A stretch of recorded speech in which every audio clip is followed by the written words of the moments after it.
పల్లెటూరు స్టైల్ చింత చిగురు పప్పు ఎలా తయారు చేయాలో చూద్దాం. హాయ్ అండి అందరికీ.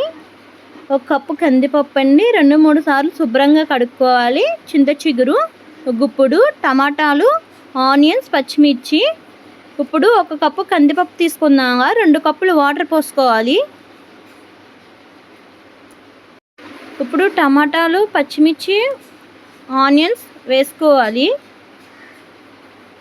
పప్పు అయితే చాలా బాగుందండి, మీరు కూడా ట్రై చేయండి. ఇలా చేస్తే టేస్ట్ కూడా సూపర్ ఉంటుందండి.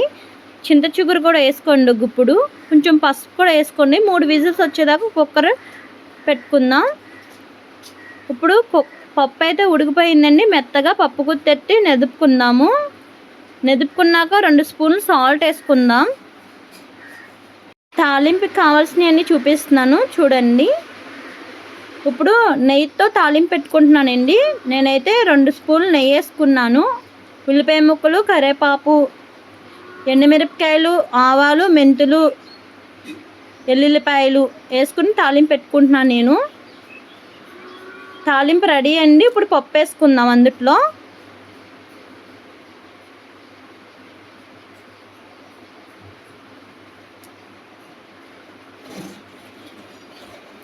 ఇప్పుడు కొంచెం పప్పు నాకు టైట్గా ఉందండి, లూజ్ చేసుకోవడానికి కొంచెం వాటర్ పోసుకుంటున్నానండి.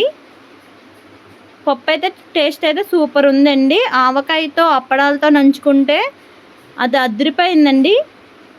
నా వీడియో చూస్తున్నారు కానీ సబ్స్క్రైబ్ చేసుకోవట్లేదండి, సబ్స్క్రైబ్ చేసుకోండి.